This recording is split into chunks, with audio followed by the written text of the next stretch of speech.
Good morning, Encounter Church. We are so happy to see you here this morning. We are about to sing some songs. We'd love if you would stand and join us.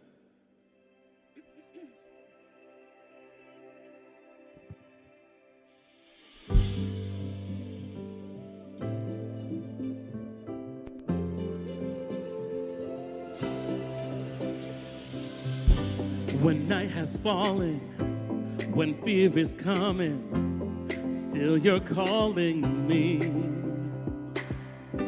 My faith is lost and my hope exhausted. You will be my strength. When my mind says I'm not good enough, God, you're enough for me. I've decided I'm not giving up. You won't give up on me. You won't give up on me. Your love is holding on and it won't let go. I feel it breaking out like an echo. Your love is holding on and it won't let go. I feel it breaking out like an echo, echo in my soul.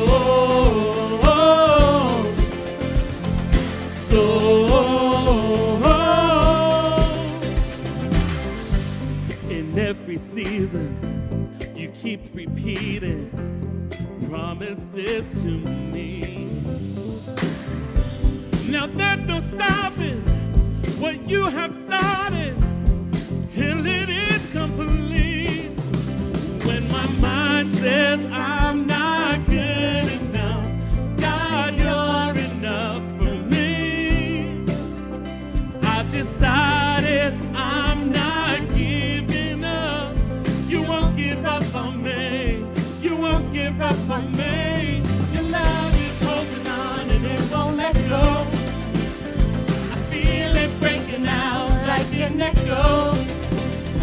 Your love is holding on and it won't let go. I feel it breaking out like an echo, echo in my soul.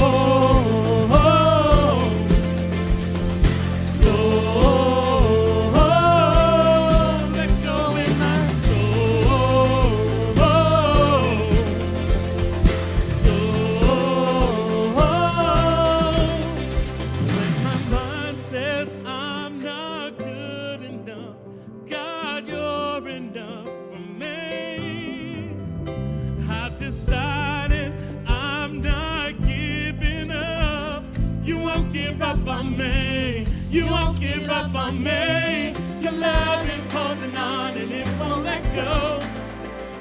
I feel it breaking out like an echo. Your love is holding on and it won't let go. I feel it breaking out, yeah. 'Cause your love is holding on and it won't let go. I feel it breaking out like an echo. Love is holding on and it won't let go.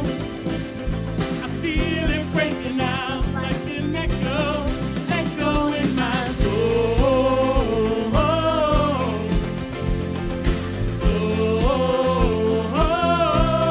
Echo in my soul.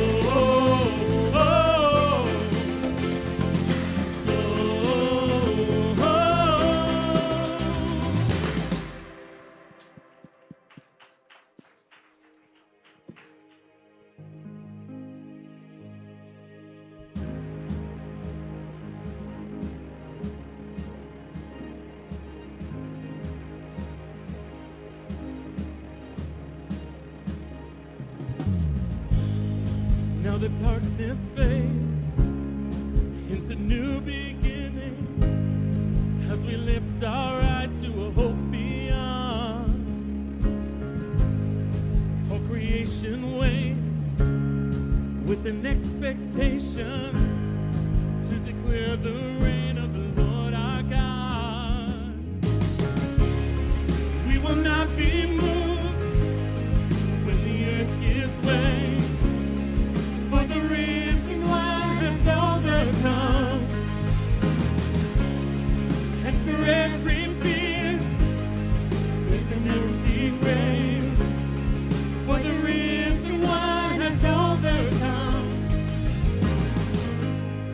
Now the silence breaks in the name of Jesus. As the heavens cry, let the earth respond. All creation shouts with a voice of triumph to declare the reign of the Lord our God. We will not be moved when the earth gives way, for the risen one has overcome. And for every fear, there's an empty grave, for the risen one has overcome.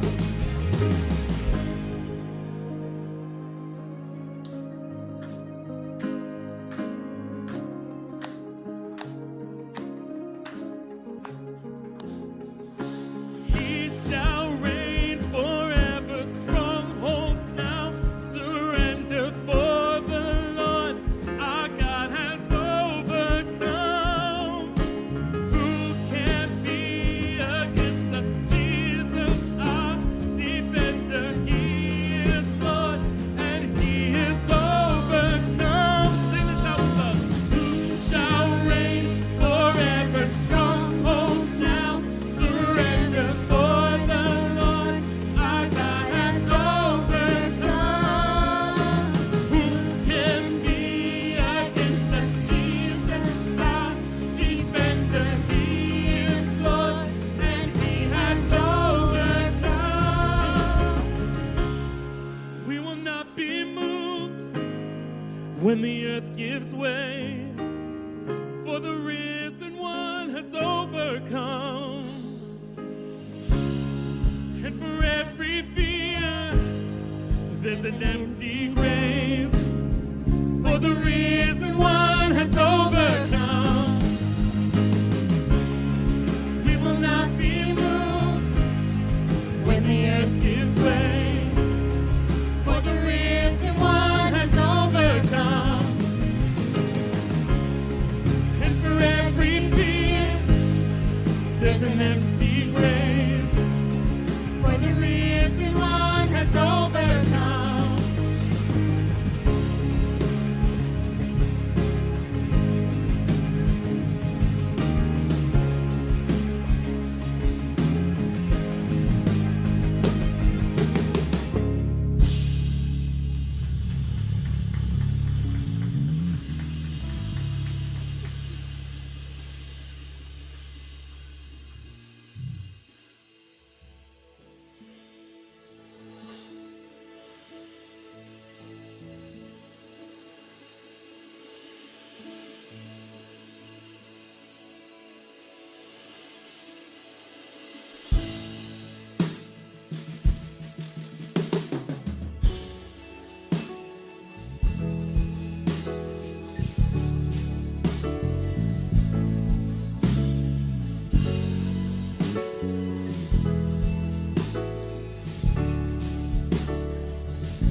Before I spoke a word, you were singing over me.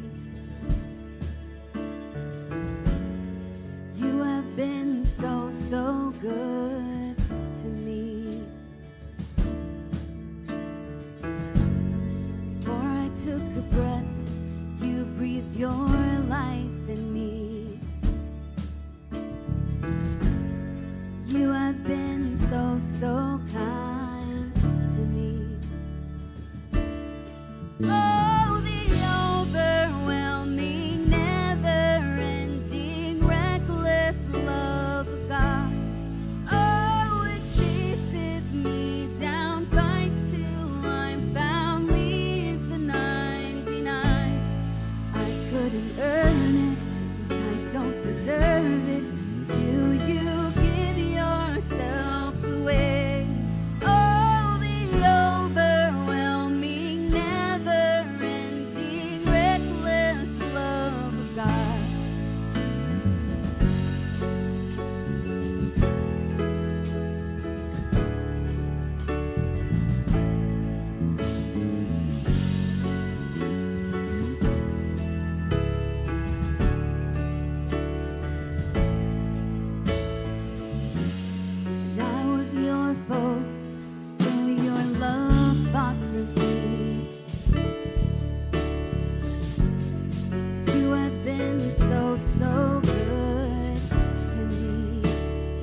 You have been so, so kind to me. Oh, the overwhelming, never-ending, reckless love of God. Oh, it chases me down, finds till I found these 99. I couldn't earn it, I don't deserve it, till you give yourself away. Oh, the overwhelming, never-ending, reckless love of God. Yeah.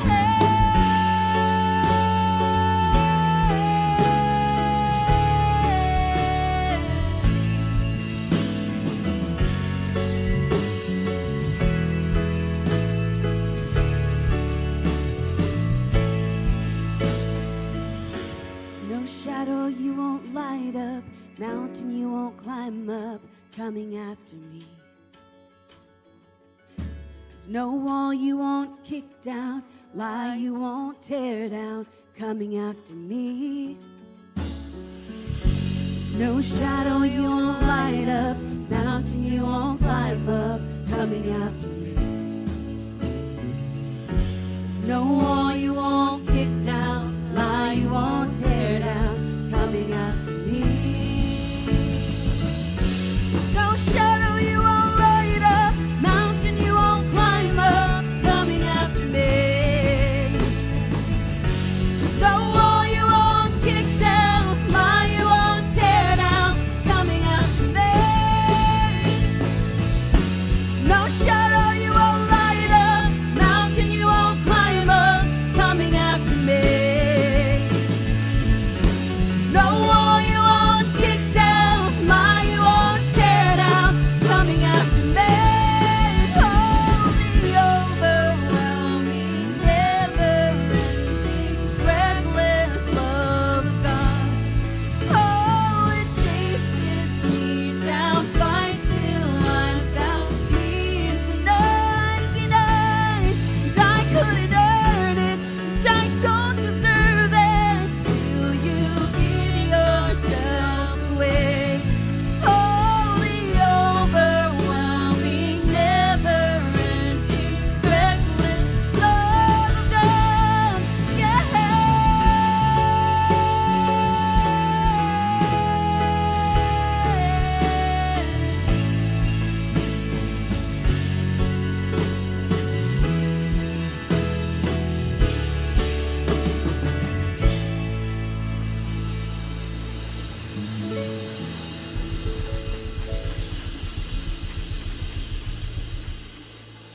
You may be seated.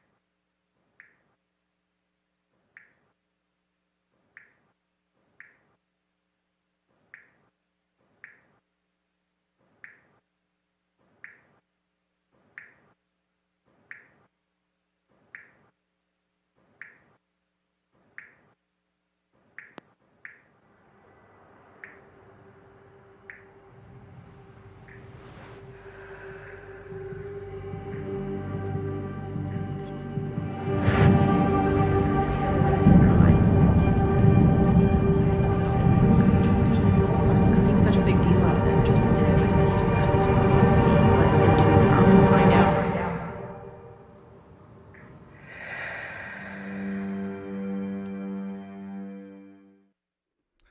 Good morning. Welcome to Encounter Church. My name is Chris Causey. I'm the lead pastor here, and I'm so glad that you are here today.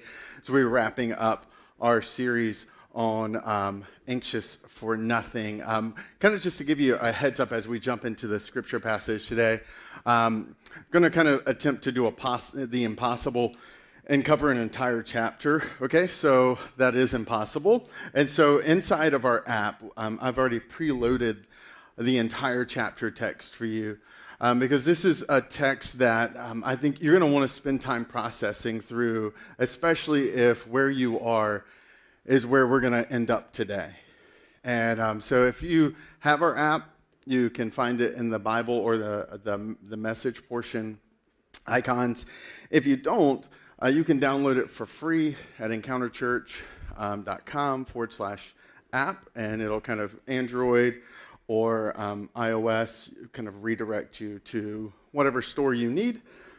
Because I want to hopefully leave you with the text today, not just kind of my walking through it, because it's so rich. It's something for 2 weeks I've wrestled. Actually, this is a text that's probably one of my favorite interchanges in all of the New Testament, because it's so rich and so deep, and in some ways I'm kind of climbing this impossible mountain of conveying this monumental moment in the life of Peter that I know I'm not going to do justice for. So with that said, I want to make sure that you have where I'm going to be in, so that like if you enjoy the drive, you have the street address and you can actually spend time working your way through it. Because in this series, Dallas and I have been kind of walking through this concept of anxious for nothing, this idea that we have anxiety and worry, and like how do we kind of navigate that tension? How do we deal with the reality of where we are right now as a people, as a country, and even in our personal lives? But up until this point, the reality is that so much of the message have centered around being anxious for nothing. And what I know about life is sometimes it's not anxious for nothing. It's just actual, real anxiety because of where you find yourself and what you're going through. Not just fear of what might happen to you, but where you actually have kind of looked around and discovered your life has fallen apart. Things haven't worked out the way you thought they would. And I don't mean the like Mr. Rogers meme of Mr. Rogers did not adequately prepare me for the people in my neighborhood. I don't mean that level of just the difficult and the frustrated and the trials and the tests, right? Because people are crazy. And Mr. Rogers rarely had the crazy people in the neighborhood swing by, right? Because he had restraining orders, and they didn't get into that part of the television show. You know, they didn't get into the gate and the lock and all the security. And so what do? If it's not this, what I'm talking about is more seen in the journal of a young woman named Agnes, who, when she passed away, her journals were discovered, and we were able to kind of glimpse into them. And in the early part of the journal, you see this phrase, "I want to love Jesus as he has never been loved before." This was never written to be read by anyone in the same way that maybe you kind of keep a daily reflection of your thoughts, or maybe as a teenager you journaled. You never intended them to be read or said out loud. And this was her heart. In fact, she even ended up going into kind of humanitarian mission work. She was like, I just want to love Jesus because of how much he's loved me. And yet, if you were to flip through journals, all that crashed into this towards the end or the middle. It's like, where is my faith? Deep down, there is nothing but emptiness and darkness. I have no faith. Same young woman. Whole different set of circumstances in life. I want to love him like he's never been loved before, to, do I even have a faith anymore? Maybe some of you can relate to that. Some of you can relate to walking through situations and circumstances that feel like what it would have had to happen for this shift to have occurred in her life. But fortunately for us, this tension that we see in Agnes's story, that maybe some of you feel in your own story, isn't new. In fact, I would argue that what we're going to look at today in the text and the context around it is something that some of you are walking through, some of you have come through before, and all of us are headed to again. And so for some of you, this may be one of those messages or Bible passages that you just kind of listen and you put up on a shelf because it's not specifically relevant to where you are right now. But it will be for where you're going to go. And for some of you, you may find, hopefully in this, some inspiration. But I think for all of us, what you can find is a really helpful concept for navigating life when life is not a nothing that you're anxious for. It's quite a big something. And to do that, I want to take you through John chapter 21. Now, John is the fourth biographical account of the life of Jesus. It's written by John, who was the youngest of all of Jesus' followers. In fact, John is the last one of the original followers to die. He has kind of a, for that time, what would have been considered a global ministry because of his impact. He was seen as a very significant figure in the early church. And what happens is Matthew, Mark, and Luke, who write the other three biographical life accounts of Jesus, are kind of writing for the first generation and for very specific audiences.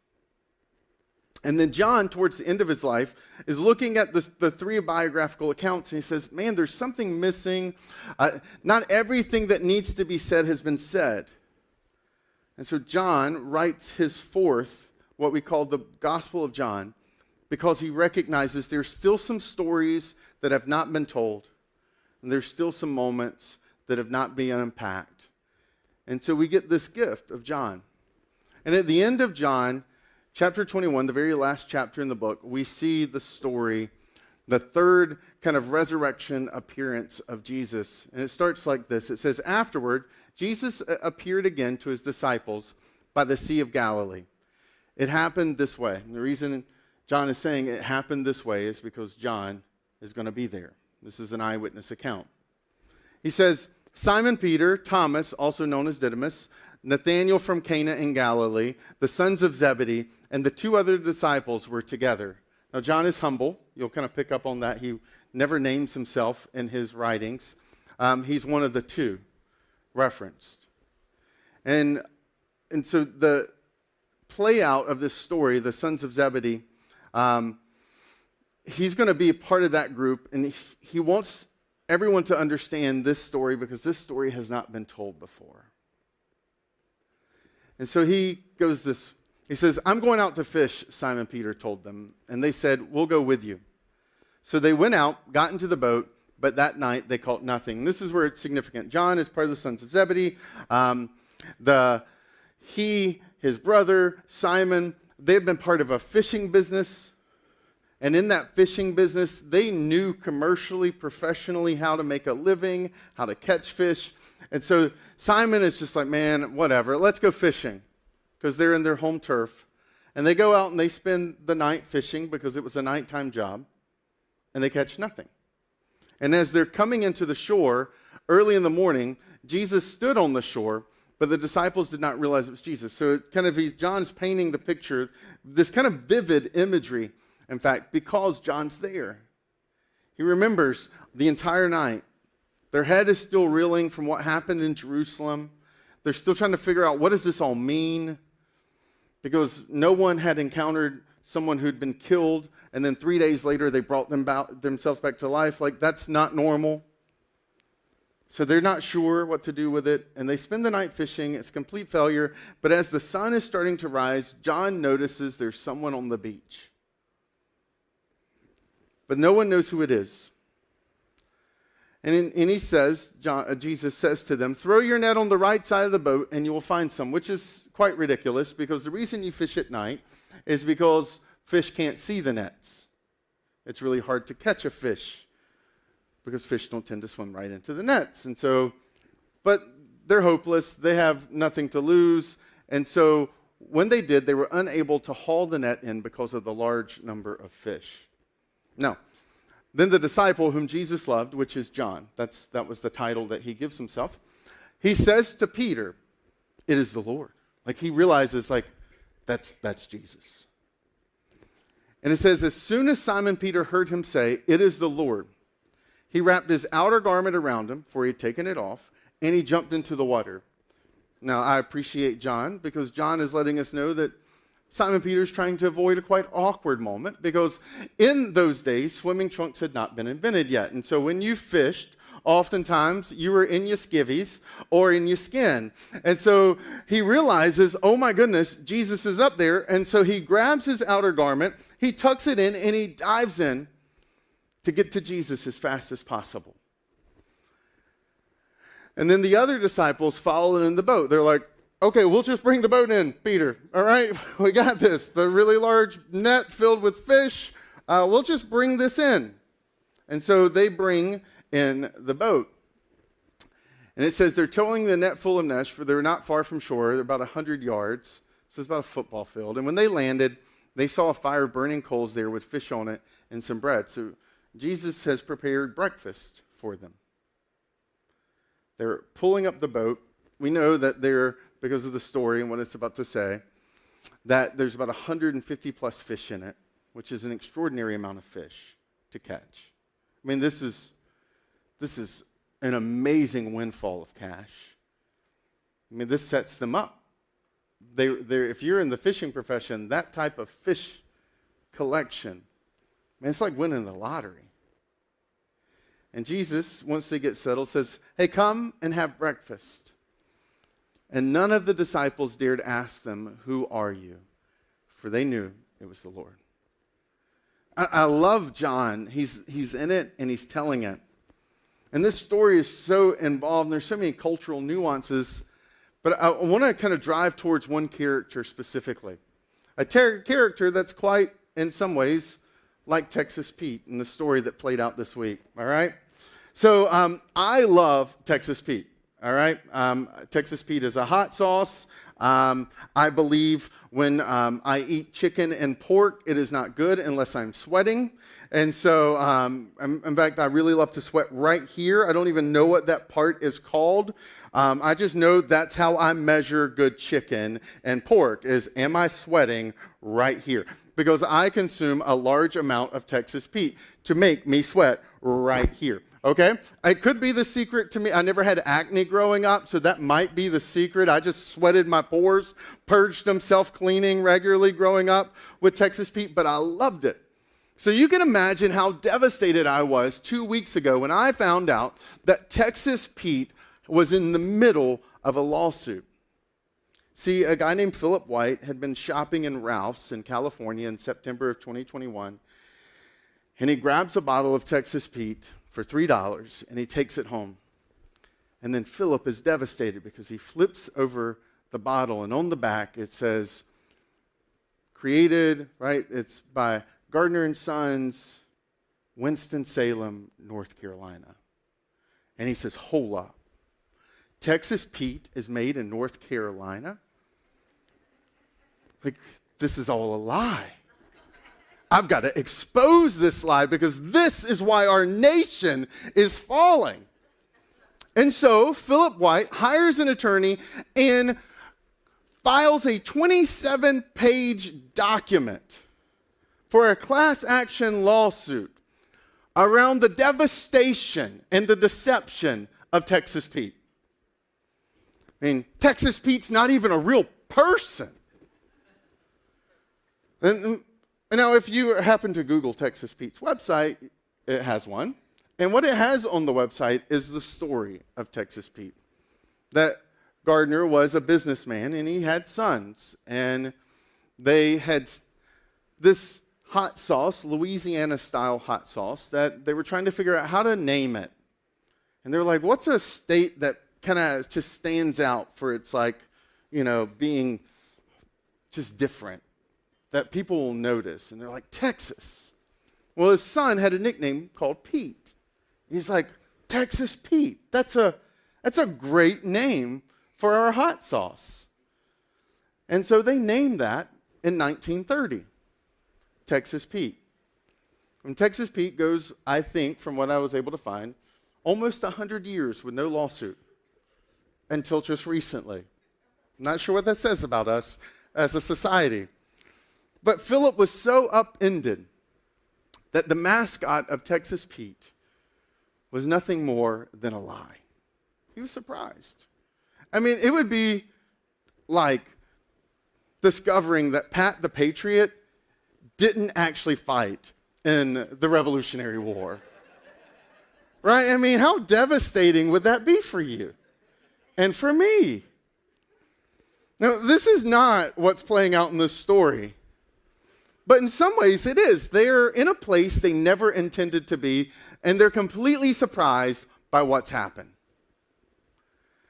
And specifically one of them. One of them is encountering what I want to introduce to you as a concept that's really helpful. It's Peter. That's why Peter, if you notice, John keeps going back to Peter. In this story, it's Peter who says, I'm going fishing. It's Peter who jumps in the water.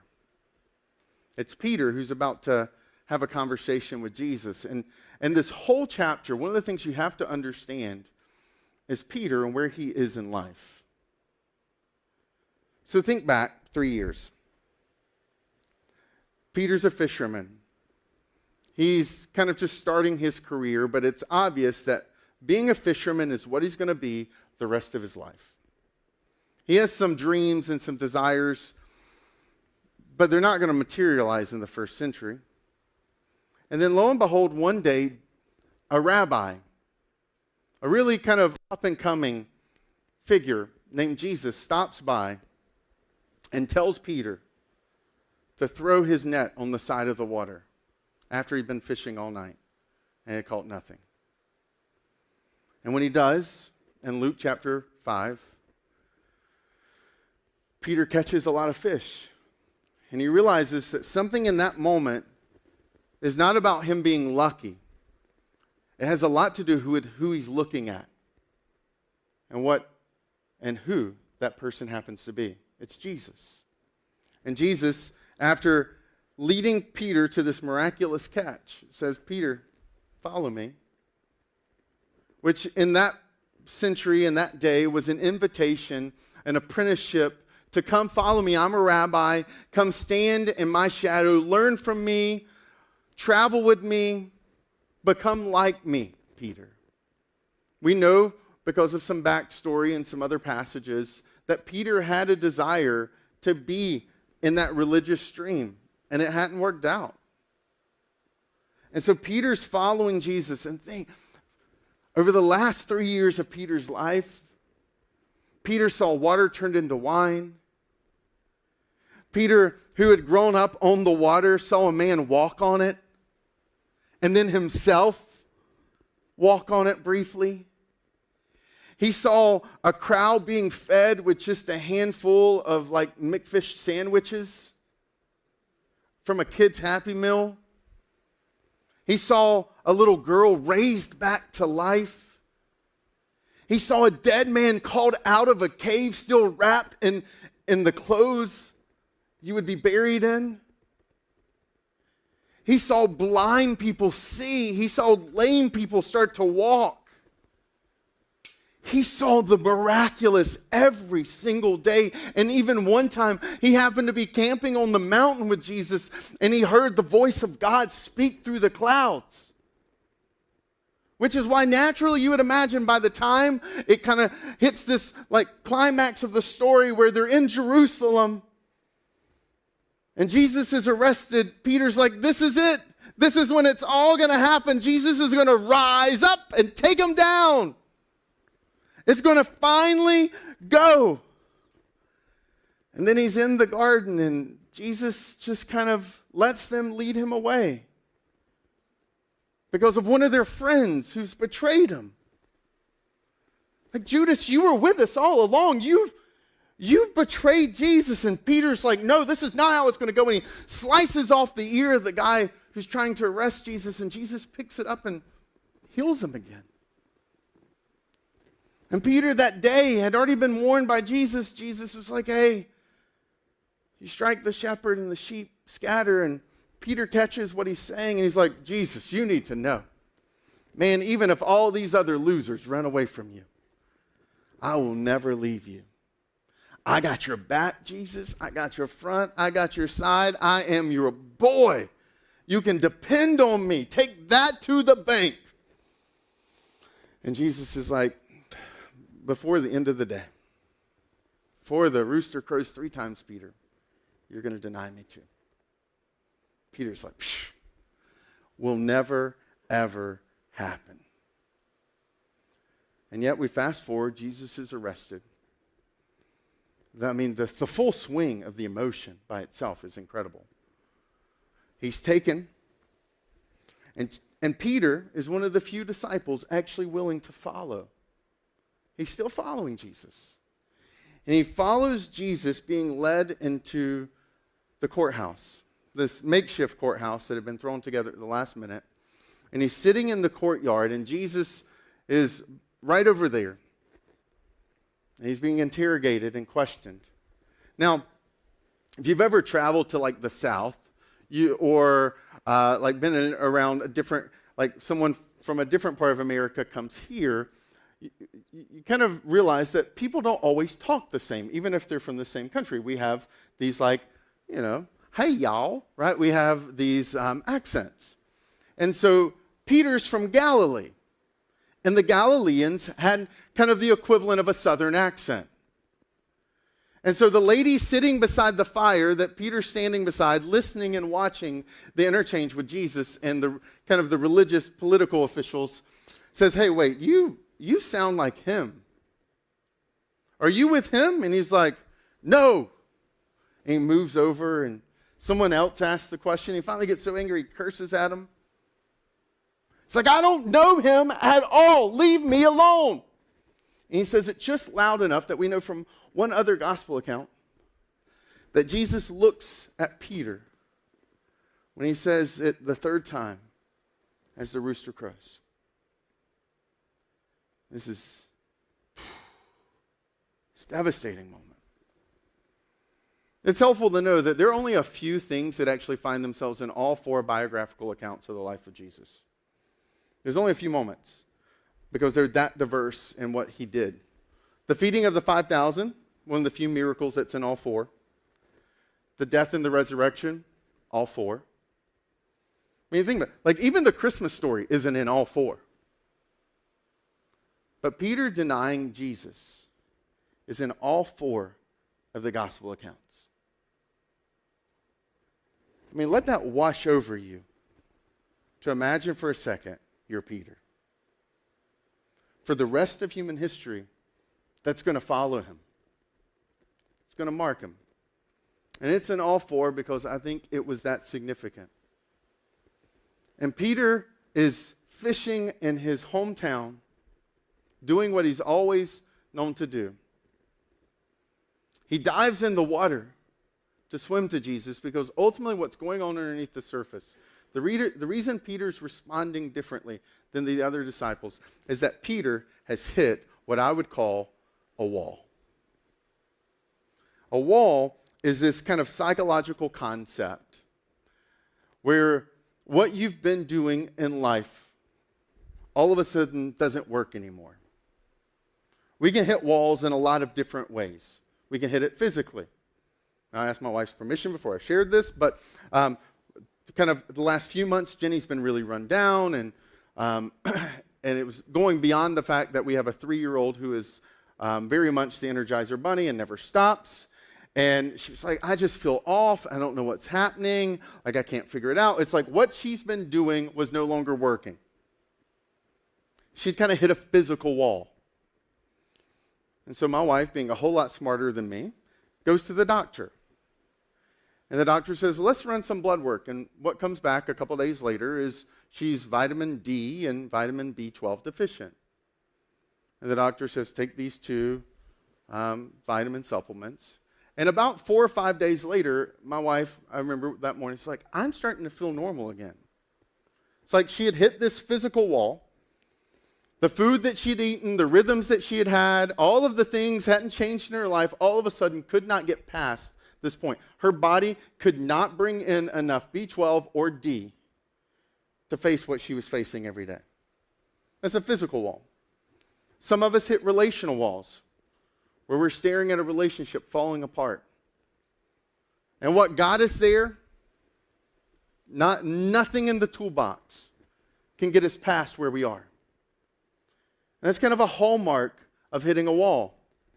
You're going along, and then one day, whether it's with a spouse or whether it's with your kid, whether it's with your parents who are aging and you start to realize for the first time your time with them is limited because they're not as strong and as healthy as they used to, you hit this wall.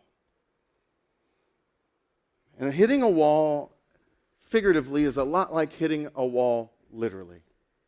It's disorienting, and it's really hard to get past it. And people live in the wall season for days. Sometimes they live in the wall season for decades. Right? And walls, what unites them all, whether it's an emotional, mental, physical, or spiritual, is that you keep doing what you've been doing and it just doesn't work anymore. And you just feel stuck. Maybe that would be your phrase. I just can't seem to go forward anymore. And this is where Peter is. He's hit a wall. He's hit a relational wall because he knows, Jesus knows, and they all know that the last moment he had, one-on-one, was denying Jesus. Disowning Jesus publicly. He lives with the shame and the guilt, the regret that's all weighing down on him. This wall is there. Now, some of you, you're probably standing, still rubbing your head because you are in that same season. Some of you have been here before. Some of you are still traveling towards a wall. But the thing about a wall is that we will all hit it in various areas and various ways of our lives. And in some ways, the answer to today's message is not to tell you how to overcome a wall. I'll give you one step. But next month, that's actually what we're going to walk through is kind of a mental, emotional, spiritual health and vitality. What does it look like to move towards? Because our society has all hit a wall. That's what the pandemic was. That was what the post-pandemic shift has been. Collectively, societally, we're hitting a wall. And that helps to explain a lot of things that you see playing out in the news feeds. It helps you to understand why there's so much extremism. Why is there misplaced hope in government? Why is there misplaced kind of anger and frustration? It's because people are bumping up against this and they don't know what to do with it. And as a church, I believe God has wisdom to help us navigate the wall. But what I love is that what plays out is that Jesus knows Peter's at the wall. So after breakfast, it says, when they had finished eating, Jesus said to Simon Peter, Simon, son of John, do you love me more than these? I mean, it's like the whole conversation shifted. Now, if you didn't understand the wall, you could miss this moment. This moment's so significant. He's calling him Simon. He normally called him Peter. It's like Simon Johnson, which would have been the equivalent of his name today. Simon Johnson. Do you love me more than them? Them being the fishing, the professional, the people, all the swagger you had that, remember, do you love me more than all of them, like you said? And Peter says, yes, Lord, you know that I love you. And Jesus said, feed my lambs. He's starting to make a turn. You need to recognize, like, he's essentially saying in this next chapter, you're no longer a fisherman anymore, you're a shepherd. You're going to be a spiritual leader. Because that was the imagery Jesus used a lot to talk about spiritual leadership. Which should have been okay, but Jesus does it again. Again, Jesus said, Simon, son of John, do you love me? And he answered, yes, Lord. You know that I love you. Take care of my sheep. He's asked him twice.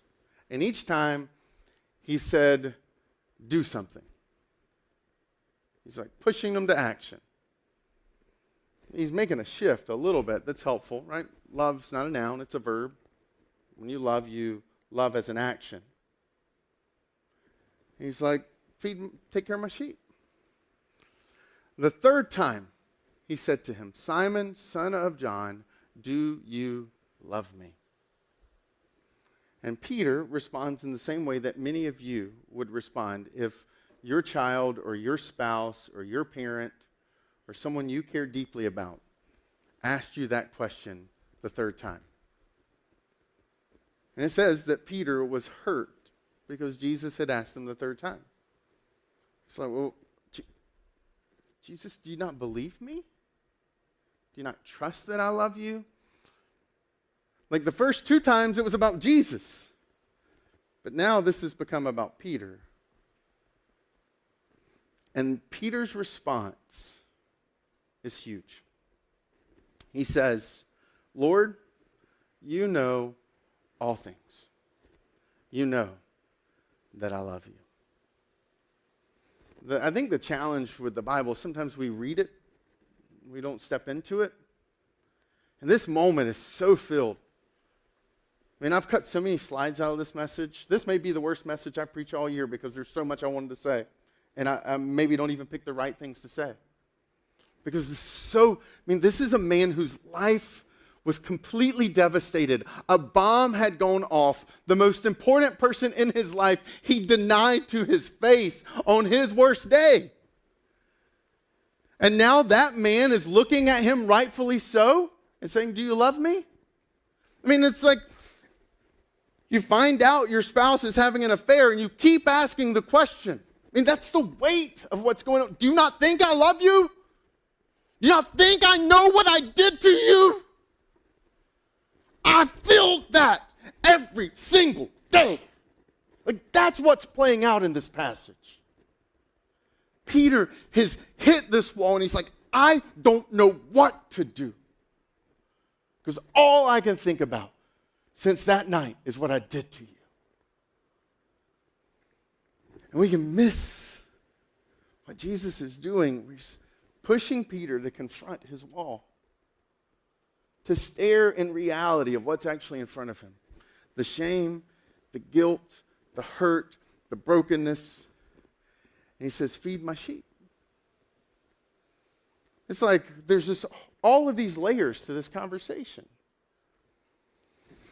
But when he says, Lord, you know all things, this is a different type of phrase.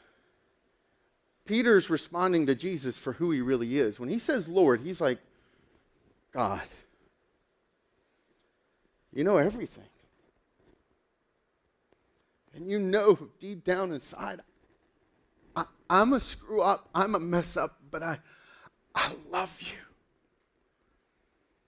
And when he says, feed my sheep, Jesus is like, I know. He says, very truly I tell you, which was the same phrase, by the way, he used when he told Peter, very truly I tell you, you will deny me. You were younger, you dressed yourself and went where you wanted, but when you are old, you will stretch out your hands and someone else will dress you and lead you where you do not want to go. And then John said that Jesus said this to indicate the kind of death by which Peter would glorify God. He's like, all right, Peter. The next chapter, the next season, if you follow me, this is what it looks like. I think the reason he says this to him is because when you hit a wall, one of the first things that you lose is your ability to imagine a future. You lose it. When you're walking through the devastation, losing your marriage, losing a loved one, losing your job, all of a sudden losing your friend circle at school and feeling like losing your best friend because they moved. You feel like there's no future. Feel like there's no hope. It's gone. It's one of the first things you lose when you hit a wall. I'll never find love again. I'll never have that kind of relationship again. And Jesus is giving him a picture of the future. There's a future, Peter. And he says, follow me. It's like invitation to follow him. The part of the idea of what I wanted to do today was just to introduce you to this idea that when you find yourself in this place, I wanted to give you a name for what it is that you feel on the inside. I wanted to give you a name for why your head hurts, for why your heart's broken and you don't feel like you can move forward. You've hit a wall. And that one of the first things that we can do in dealing with a wall is just naming it and recognizing it's there and it's present. It may not mean you tame it, but there is something that happens when you name it. But the other thing I wanted to give you, and this is how I wanted to close today, is not just to say, hey, let's confront the wall, but is to also remind you of what you all intuitively know that Jesus is playing out in front of us. So actually about 30 minutes ago, before the service started, or maybe an hour ago, sitting in the room, and I was just kind of working through what slides do I need to cut for today. And my son walks in. I will hear the door jiggle, and then he comes in, he's got his pouty little lips poking out, like somehow they've got this, like when you're a kid, you have this like super extender where your lip can come out this far. And so he comes out and his lip's like way out here, and he doesn't say anything, he just kind of walks like this with his lip.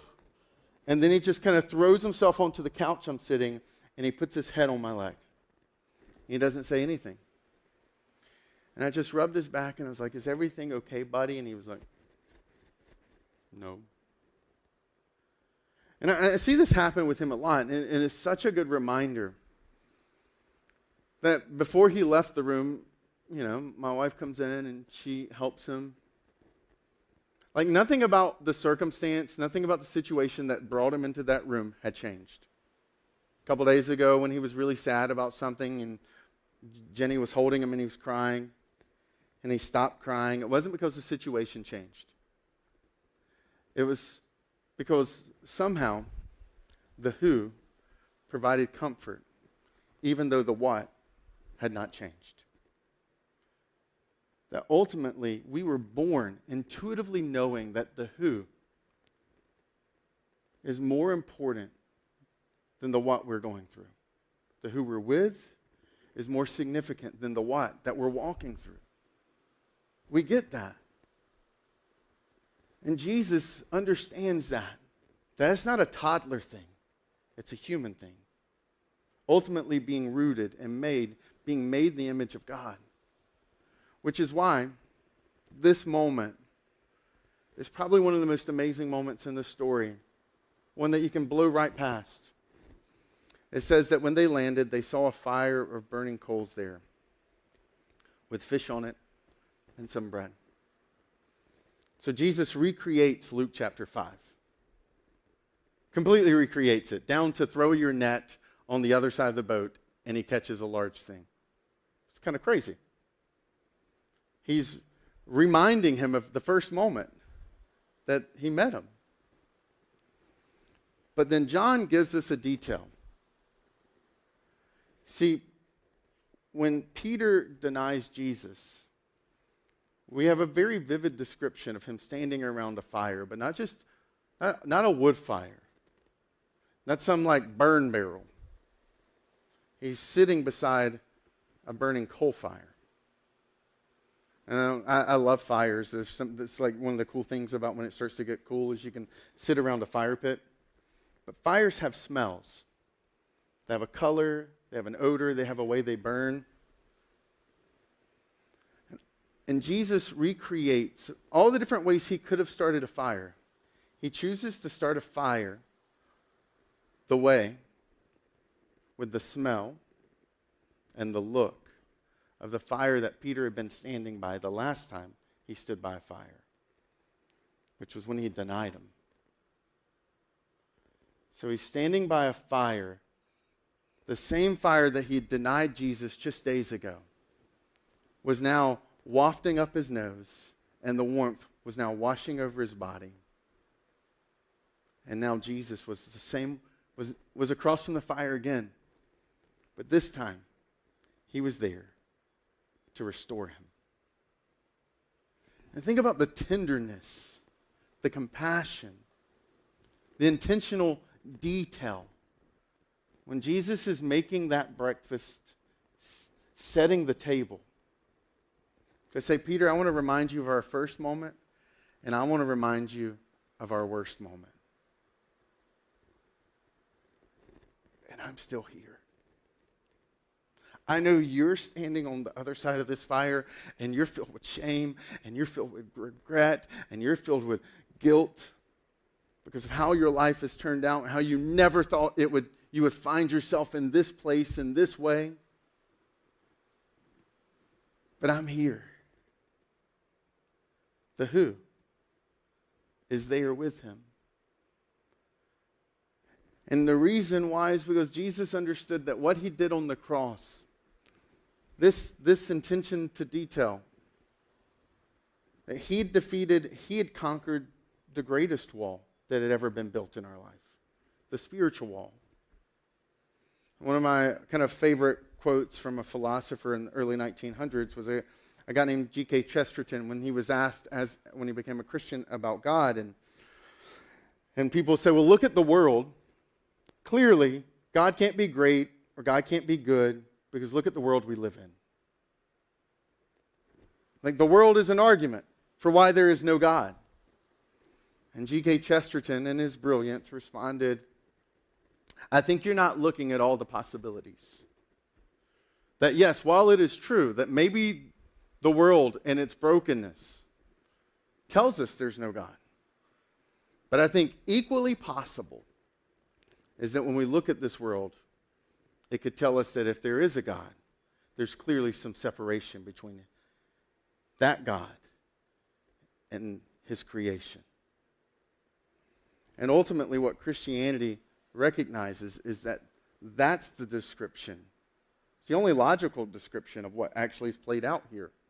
That when you look at the world, that with its good and with its hellacious moments, that there is heaven and there is hell hinted in our everyday lives. We see it pass through the headlines, 153 people trampled. I mean, that's devastating in Korea, South Korea. To the moments when you hold a newborn child and you look at them and they wrap their finger around your finger. Or you watch a sunset. Or you stand at the edge of the Grand Canyon and you feel small. Or when you laugh so hard you can't even breathe. And it's like for a moment the world is just overwhelmed with joy. There's hints of heaven and hell all around us. And G.K. Chesterton says, I think the most logical explanation is that there's a separation between God and man. Not that there is no God. And that Christianity was about that God breaking that wall down. The wall that we'd built, the wall that we see play out in the heart of a little toddler, and the hearts of our lives where we want our ways, not his ways. When we'd rather sit in our mud pies and eat them than sit down with the table with him. When we rebel, when we decide, when we keep grabbing the pen to write our own story. And that what Jesus does when he sits down with Peter across the thing, when he invites him to say, follow me, it was an invitation for Peter to hand the pen back to Jesus and to give his story back to God. And to say, let me write the story, Peter. Because I've conquered sin and death. I've broken the power of shame and guilt. I've done this thing. And that changes everything. That when we recognize who he is, when we hand the pen back to him, and we give it to him, that we find ourselves in a place that really can change everything. That maybe this isn't the story you thought you would have. Right? Remember, where is my faith? Deep down, there is nothing but emptiness and darkness. I have no faith. I want to just close with this simple idea. That when you hand the pen over to him, it's no longer your story. It's his.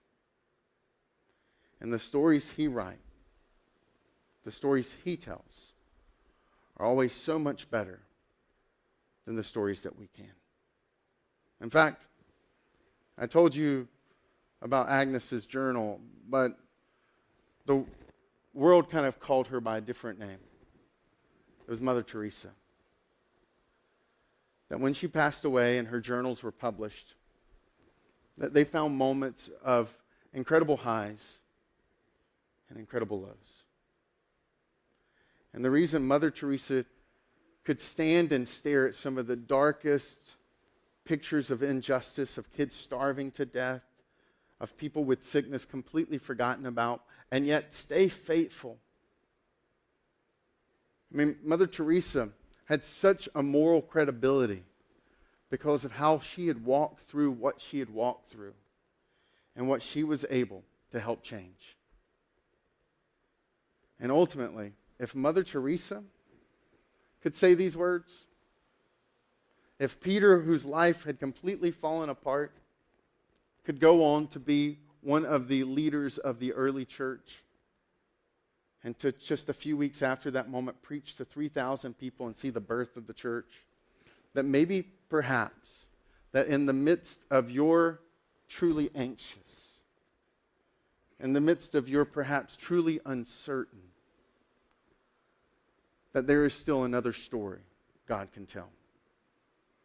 That the one who came over the wall to save us is also the same God who can help us overcome the wall that we're standing in front of. And that's why I believe even in the midst of this, we can still be anxious for nothing. Let's pray. Father, thank you.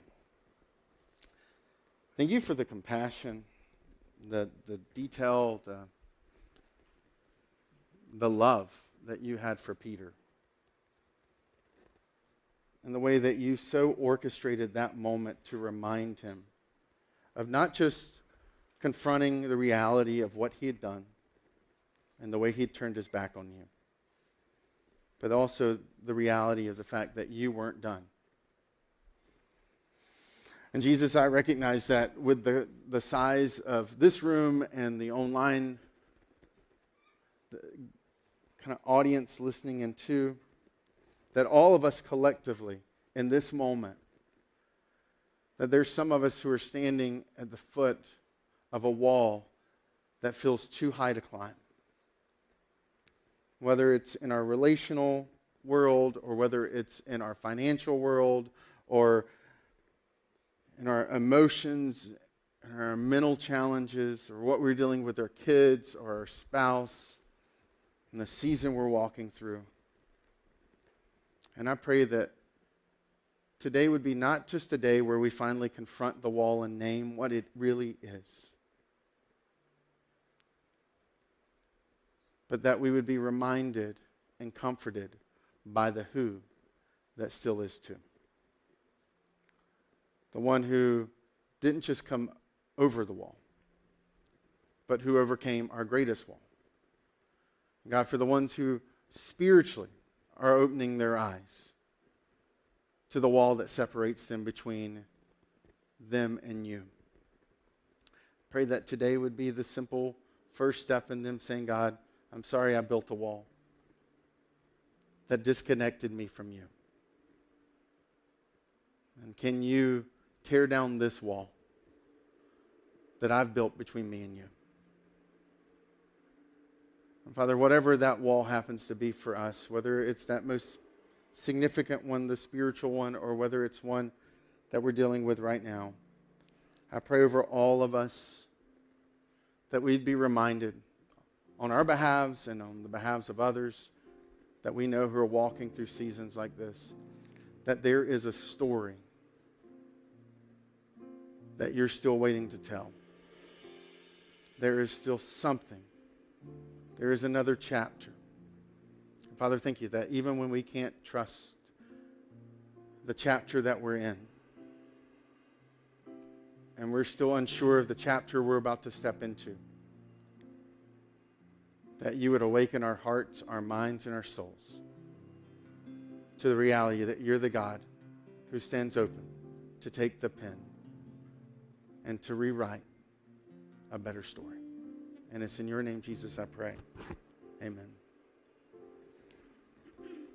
And so today we wanted to wrap up because I recognize, like I said at the beginning of the message, some of you are in this moment. Some of you are living your best life now, and it's awesome. And that you just take this and you file it away, because there's going to be a day when you wake up and it's not. Someone built a wall while you were sleeping. But all of us, I think, need to be reminded and anchored that there's a God over our story. And so today we want to close with probably one of my favorite songs that through a season when I was hitting up against a wall, it was a song that came into my life, and man, I would sit in my car. I would, people probably thought I was crazy because they'd pull up to me beside a red light, and I'm singing it to the top of my lungs, and I am saying this song out loud because I needed to be reminded that there is a one day, that there is another day, that there is a different day where I will stand, and what I'm walking through will be something that I have walked through. And so we wanted to close out today with that gift for you of a song that we hope gets deep inside of your heart with words that infect your mind with the hope that God brings. It's a song called The Story I Tell.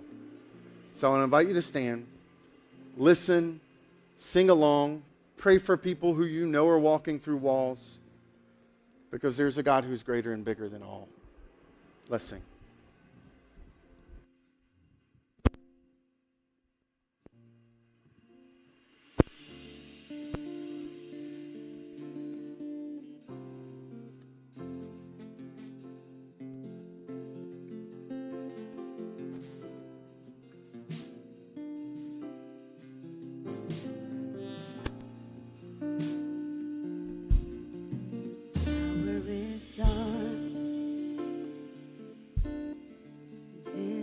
To see what you are doing here in the ruins where this will lead. Oh, but I know that down through the years, I'll look on this moment, see your hand on, know you were here, and I'll testify of the battles you've won, how you were my portion when there wasn't enough, and I'll testify of the seas that cross, the waters you parted, the waves that I've walked, singing, oh, oh, oh, my God did not fail. Oh, oh, oh, it's the story tell, singing, oh, oh, oh, I know it is well. Oh, oh, oh, it's a story I'll tell. Believing gets hard when options are few, when I can't see what you're doing. I know that you're proof. You're the God who comes through.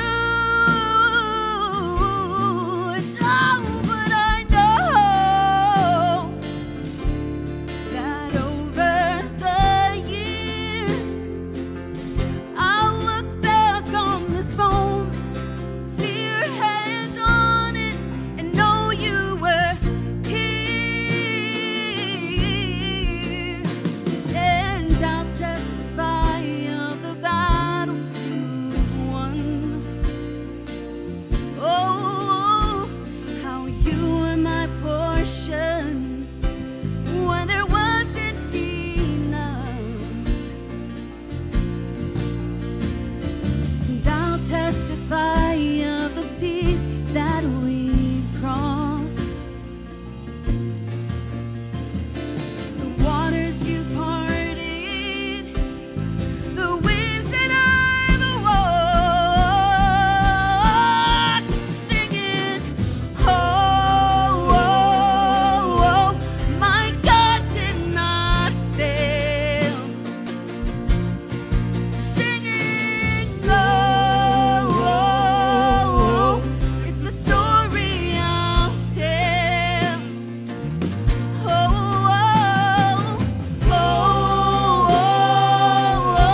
enough.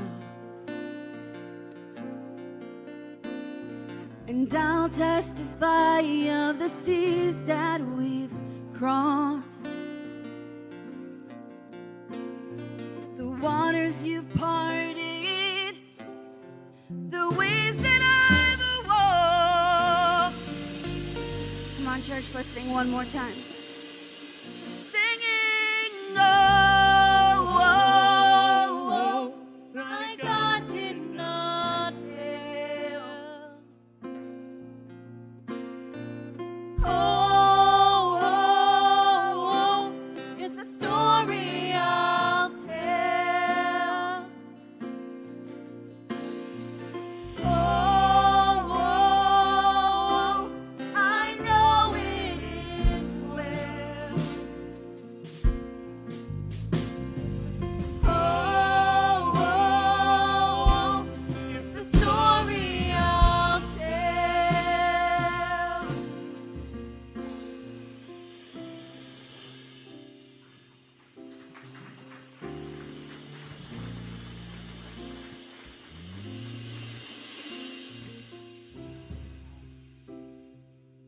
A declaration. And I know for some of you, you weren't able to sing it like you needed to sing it. Right? You're singing it politely because you don't want to embarrass yourself, because the only way you scream that loud is with way too much to drink in a karaoke bar, right? And so for some of you, you may need to get online, Spotify, Apple Music, wherever you get, and just go back to that song later this week, later today, and let God kind of meet you in that moment. And while he's meeting you in that moment, we would love to be able to pray for you and what you're walking through. That inside of the app, inside of the email that we send out every week, is a link to be able to submit a prayer request. And that you can do that in a way that's anonymous, in a way that no one knows it's you, but literally have people praying alongside of you as you're walking through what you're walking through. And I'm going to encourage you, if you're kind of in a place that's hit a wall, to download our app, to just click prayer and submit it. Let us know how we can pray for you as you walk through this season. And then maybe for some of you today that it came to kind of this realization, man, the wall I'm hitting is the spiritual one between me and God, and I just need to step back, or I need to step into that. And that there's a faith icon inside of our app where we kind of want to start a conversation with you about what does it mean to be a Christian? Or what does it look like to spiritually kind of recenter your life around him? And that you can do that through that icon. And that ultimately as a church, we believe that we were meant to be a we, not just a me going through hard times. That's why this past week we were just blown away with over 13 guys who showed up for our first men's group. Yes, which is definitely huge. Because I think for maybe, I don't know, just I can't speak on behalf of all men. No one has given me that authority or power or a letter. But as a man, it helps me to have other men walking with me through stuff. We can kind of go beneath the surface of like, what do you do? What about the weather? What do you think about the Patriots?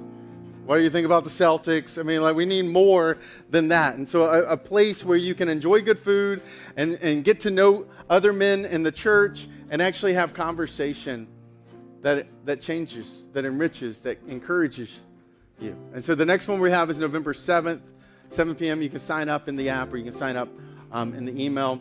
But we want to encourage you as a man to show up, because it's worth your time. And last week, as you leave today, you'll see there's boxes arranged. It's because last week we kicked off our Operation Christmas Child, because as a church, we believe, Love does, we believe in generosity, right? This church exists because of people giving. If you all collectively stopped giving, we wouldn't exist anymore.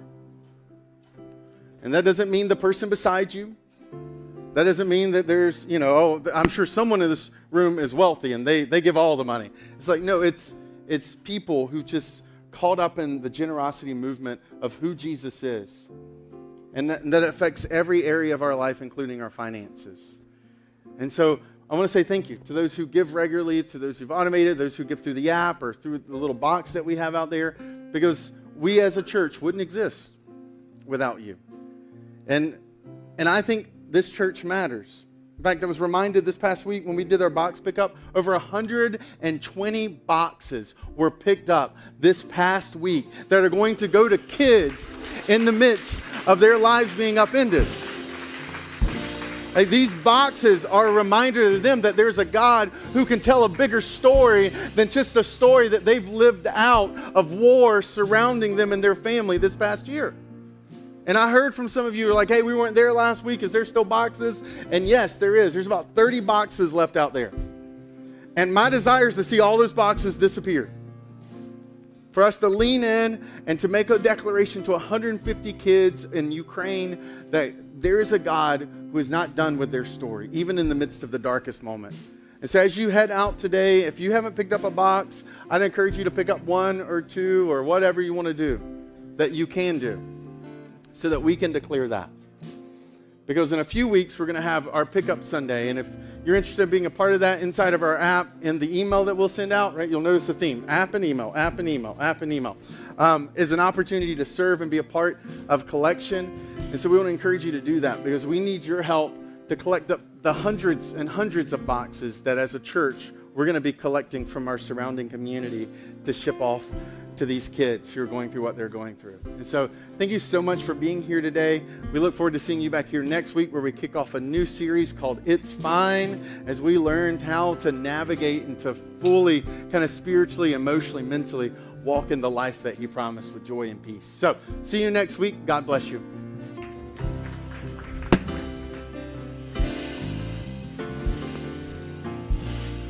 Hey, bro. How you doing? Doing well?